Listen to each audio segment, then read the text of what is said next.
Hello friends, welcome to my YouTube channel Samrat education. दोस्तों, आज की इस वीडियो में आप लोगों को बीएससी एग्रीकल्चर फोर्थ सेमेस्टर के एक विषय एग्रोमेट्रोलॉजी एंड क्लाइमेट चेंज एजी 410 का 10 मोस्ट इंपॉर्टेंट क्वेश्चन बताऊंगा, जो आपके एग्जाम के लिए बहुत ही महत्वपूर्ण है। तो आप लोग वीडियो को पूरा देखिएगा और वीडियो अच्छा लगे तो वीडियो को लाइक कीजिएगा, चैनल को सब्सक्राइब कीजिएगा और अपने दोस्तों का शेयर भी जरूर कीजिएगा। चलिए स्टार्ट करते हैं। हमारा जो पहला क्वेश्चन है कृत्रिम वर्षा, आर्टिफिशियल रेन भी कर सकते हैं इसे। तो ये कृत्रिम वर्षा क्या होता है? तो कृत्रिम वर्षा एक ऐसी तकनीक है जिसके जरिए बादलों की भौतिक अवस्था में कृत्रिम तरीके से बदलाव लाया जाता है। ऐसी स्थिति पैदा कर दी जाती है जिससे वातावरण बारिश के अनुकूल बने। ठीक है। तो कृत्रिम वर्षा क्या होता है? कृत्रिम वर्षा एक ऐसी तकनीक होती है जिसके जरिए बादलों की भौतिक अवस्था में कृत्रिम तरीके से बदलाव लाया जाता है। ऐसी स्थिति पैदा की जाती है जिससे वातावरण बारिश के अनुकूल बने। इसके जरिए भाप को वर्षा में बदला जाता है। इस प्रक्रिया में सिल्वर आयोडीन और सूखे बर्फ को बादलों पर फेंका जाता है। ठीक है। तो यही कृत्रिम वर्षा है। कृत्रिम वर्षा एक तकनीक है। क्या है? कृत्रिम वर्षा एक तकनीक है जिसके द्वारा बादलों की भौतिक अवस्था में कृत्रिम तरीके से बदलाव लाकर उसे बारिश के अनुकूल वातावरण बनाया जाता है, जिसके जरिए भाप को वर्षा में बदला जाता है। इस प्रक्रिया में सिल्वर आयोडीन और सूखे बर्फ को बादलों पर फेंका जाता है, जिसके बाद वहाँ पे बारिश शुरू हो जाती है। तो यही थे कृत्रिम वर्षा। दूसरा है पाला। तो पाला क्या होता है? तो देखिए, जो भी ये देखिए हम लोगों का सब्जेक्ट है मौसम विज्ञान। ठीक है। जलवायु या मौसम विज्ञान से संबंधित हमारा ये सब्जेक्ट है। इसमें से आप लोगों को बहुत सारे क्वेश्चन का सुने होंगे। जैसे देखिए, पाला को आप लोग देखे होंगे, सुने होंगे पाला कैसा होता है, और सूखा को देखे होंगे, बाढ़ को देखे होंगे। ये सब दोस्तों इसी के अंडर में आएगा। तो पाला क्या होता है? तो पाला को तुषार भी कहा जाता है। देखेंगे जब ठंडी पड़ती है अधिक तो सब लोग कहते हैं तुषार बह रहा है। तो पाला को तुषार भी कहा जाता है। पाला कृषि के लिए हानिकारक होता है। देखिए, जब ठंडी में हम लोग आलू की बुआई करते हैं तो उसमें आलू में पाला लग जाता है। ठीक है। तो वही बोलेगा कि इसे तुषार भी कहते हैं। यह पाला कृषि के लिए हानिकारक होता है। शीतलहर के चलते वायुमंडल में उपस्थित जल वाष्प पेड़ पौधे की पत्तियों अथवा किसी ठोस पदार्थ के संपर्क में आती है, जिनका तापमान 0.0 डिग्री सेल्सियस अथवा इससे नीचे है, तो उसी को बोला जाता है पाला। पाला किसे बोला जाता है? पाला को तुषार के नाम से जाना जाता है, जो कृषि के लिए बहुत हानिकारक होता है। शीतलहर के चलते वायुमंडल में उपस्थित जल वाष्प जब पेड़ पौधे की पत्तियों अथवा किसी ठोस पदार्थ के संपर्क में आती है, जिनका तापमान 0 डिग्री सेल्सियस अथवा इससे नीचे होता है, तो उसी को बोला जाता है पाला। आगे चलिए देखते हैं ग्रीन हाउस गैस।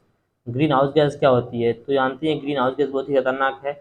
आजकल ग्लोबल वार्मिंग जो हमारी पृथ्वी पर एक खतरा मंडरा रहा है, सबसे बड़ा खतरा है यह global warming green house gas की वजह से ही है। तो ग्रीन हाउस गैस क्या होता है? ग्रीन हाउस गैस हमारी पृथ्वी के वायुमंडल तथा वातावरण में परिवर्तनों और उष्मीकरण ताप की उत्तरदायी होता है। देखिए, जो ग्रीन हाउस गैस होता है इसमें से जो गैसें निकलती हैं वो सब क्या करती हैं? हमारे जो वायुमंडल है इसका ताप बढ़ा देती हैं। ठीक है। ग्रीन हाउस गैस हमारी पृथ्वी के वायुमंडल तथा वातावरण में परिवर्तनों और उष्मीकरण ताप के लिए उत्तरदायी होती हैं। इन गैसों में सबसे ज़्यादा उत्सर्जन carbon dioxide, nitrous oxide, chlorofluorocarbon और ओजोन करती हैं। तो ग्रीन हाउस गैस में कौन कौन सी गैसें होती हैं? सबसे ज़्यादा उत्तरदायी इनमें होती है carbon dioxide, nitrous oxide, chlorofluorocarbon और ओजोन। ठीक है। कुछ आंकड़े के मुताबिक कुछ आंकड़ा लगाया गया है कि कार्बन डाइऑक्साइड गैस का उत्सर्जन पिछले 10 से 15 सालों में लगभग 50 गुना तक बढ़ गया है। ठीक है। ये सब बहुत खतरनाक है ग्लोबल वार्मिंग, और जो कि ग्रीन हाउस गैस की वजह से सबसे ज़्यादा प्रभावित होता है।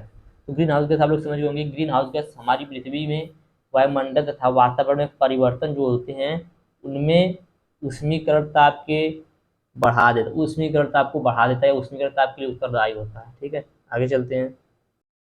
ओजोन लेयर या ओजोन परत। तो ओजोन परत क्या होती है? तो ओजोन परत को हमारी पृथ्वी का कवच माना जाता है।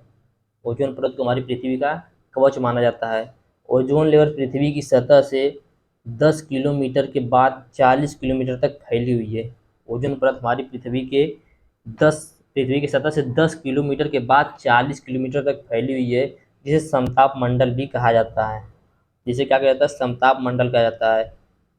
यह लेयर 3 mm की होती है, जो पृथ्वी पर सूर्य की पराबैंगनी किरणों को आने से रोकती है। और जो ग्रीन हाउस गैस है वो इसी ओजोन लेयर की क्या करता है? क्षति पहुंचाता है, नुकसान पहुंचाता है, जिससे देखेंगे इस टाइम जो हमारी पृथ्वी या वायुमंडल है उसका ताप अब बहुत तेजी से बढ़ रहा है। ठीक है, जिससे क्या हो रहा है, जिससे ग्लेशियर पिघल रहे हैं, जिससे क्या होगा, समुद्रों का जलस्तर बढ़ेगा, बाढ़ आएगा, सूखा पड़ेगा, बिना मौसम की बारिश होगा। तो यही सब देखिए ग्लोबल वार्मिंग की वजह से होता है। तो ओजोन लेयर उसमें एक मुख्य भूमिका निभाता है। ओजोन लेयर हमारी पृथ्वी को कवच कहलाता है। यह हमारी पृथ्वी की सतह से लगभग 10 किलोमीटर ऊपर से 40 किलोमीटर तक पाया जाता है, जिससे समताप मंडल कहा जाता है। यह लेयर 3 का होता है, जो पृथ्वी पर सूर्य की पराबैंगनी किरणों को आने से रोकता है। आगे चलिए चलते हैं सूखा।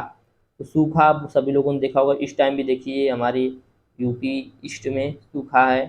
तो सूखा पानी की आपूर्ति में लंबे समय तक की कमी की एक घटना है। सूखा क्या है? पानी की आपूर्ति में लंबे समय तक की कमी की एक घटना है। जब लंबे समय तक बारिश नहीं होता है तो क्या हो जाता है, पानी की कमी हो जाती है, जिसे सूखा कहते हैं। पेड़ पौधों और फसलों को जब पर्याप्त मात्रा में वर्षा न आने पर जल की प्राप्ति नहीं हो पाती और फसलें नष्ट होने लगती हैं, तो उसे सूखा कहते हैं। इससे फसलों को अत्यधिक हानि होती है सूखा से। ठीक है, सूखा समझ गए होंगे। सूखा पानी की आपूर्ति में लंबे समय तक की कमी की एक घटना होती है। पेड़ पौधों और फसलों को जब पर्याप्त मात्रा में वर्षा न आने से जल की प्राप्ति नहीं हो पाती है और फसलें नष्ट होने लगती हैं, तो उसे सूखा कहते हैं। ठीक है, इससे फसलों को अत्यधिक हानि भी होती है। चलिए आगे चलते हैं, देखेंगे डब्ल्यू एम ओ का पूरा नाम क्या होता है। तो मैं आप लोग बता दूं, ये जो भी क्वेश्चन शब्द सो क्वेश्चन है, ये सब लगातार एग्जाम पूछे गए क्वेश्चन है, और इसमें से आप लोग एग्जाम में 10 से क्वेश्चन में से 2 से 3 क्वेश्चन फंस भी जाएंगे, 2-3 क्वेश्चन से प्लस ही फंसेंगे। ठीक है, तो डब्ल्यू का पूरा नाम क्या है? तो डब्ल्यू का पूरा नाम है वर्ल्ड मेट्रोलॉजिकल ऑर्गेनाइजेशन। एग्जाम में सिर्फ इतना पूछा था डब्ल्यू का पूरा नाम, लेकिन मैं इसके बारे में बता दे रहा हूँ, क्योंकि अगर इसके बारे में भी पूछेगा तो आप लोग बता दीजिएगा। तो डब्ल्यू का पूरा नाम होता है वर्ल्ड मेट्रोलॉजिकल ऑर्गेनाइजेशन, विश्व मौसम विज्ञान संगठन। तो विश्व मौसम विज्ञान संगठन एक संगठन है जिसे 1950 में स्थापित किया गया था। विश्व मौसम विज्ञान संगठन एक संगठन है जिसे 1950 में स्थापित किया गया था। डब्ल्यूएमओ विश्व जलवायु की स्थिति पर एक वार्षिक रिपोर्ट जारी करता है। यह रिपोर्ट मौसम की घटनाओं के साथ साथ स्थानीय, राष्ट्रीय और वैश्विक स्तर पर तापमान पर पूरी जानकारी देने का काम करती है। तो डब्ल्यूएमओ समझ गए होंगे क्या होता है, वर्ल्ड मेट्रोलॉजिकल ऑर्गेनाइजेशन, जो कि एक क्या है, एक संस्था है, संगठन है, जिसे 1950 में स्थापित किया गया था। यह विश्व जलवायु की स्थिति पर एक वार्षिक रिपोर्ट जारी करती है। यह रिपोर्ट मौसम की घटनाओं के साथ साथ स्थानीय, राष्ट्रीय और वैश्विक स्तर पर तापमान की पूरी जानकारी देने का काम करती है। ठीक है, चलिए आगे चलते हैं, अगला क्वेश्चन देखते हैं। रेन गेज क्या है? रेन गेज को वर्षा मापी के नाम से भी जाना जाता है। रेन गेज को वर्षा मापी के नाम से भी जाना जाता है। तो रेन गेज होता क्या है? तो रेन गेज यह बताता है कि एक निश्चित समय में कितनी वर्षा हुई है। रेन गेज यह बताता है कि एक निश्चित समय में कितनी वर्षा हुई है। अधिकतर रेन गेज में वर्षा यमयम में ही मापा जाता है। इसकी शुरुआत 1662 ईस्वी में क्रिस्टोफर ब्रेन ने ब्रिटेन में पहला रेन गेज बनाया था। 1662 में क्रिस्टोफर ब्रेन ने ब्रिटेन में पहला रेन गेज बनाया था। रेन गेज में एक फनल होती है जिसमें वर्षा जल के इकट्ठा होने से कितनी वर्षा हुई है इसका पता लगाया जाता है। तो रेन गेज समझ गए कि आप लोग क्या होता है। रेन गेज को हिंदी में बोलते हैं वर्षा मापी।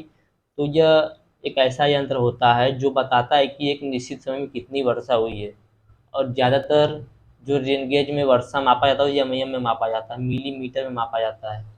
1662 में क्रिस्टोफर ब्रेन ने ब्रिटेन में पहला रेन गेज बनाया था। ठीक है, तो इसको भी समझ गए होंगे आप लोग। आगे चलते हैं, वाइंड वेन या विंड वेन, वात सूचक। तो विंड वेन एक उपकरण है जो हवा की दिशा दिखाने में मदद करता है।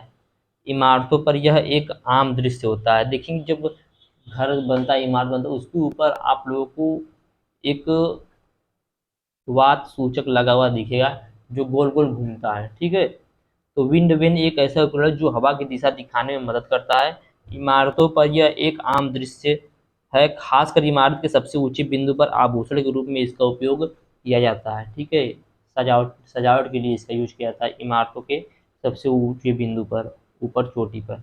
तो यही विंड वेन है। विंड वेन क्या करता है, हमें हवा की दिशा दिखाने में मदद करता है। सीधी बात ये समझिएगा आप लोग। चलिए देखते हैं अगला क्वेश्चन, हेल्स या ओला। ओला क्या है? कभी कभी वायुमंडल में जलवाष्प ओले के रूप में दिखाई पड़ती है। कभी कभी वायुमंडल में जो जलवाष्प होती है वह ओलों के रूप में दिखाई पड़ती है। भयंकर तूफानों के समय होने वाली वर्षा ओले के रूप में होती है। भयंकर तूफान के समय होने वाली वर्षा ओलों के रूप में होती है।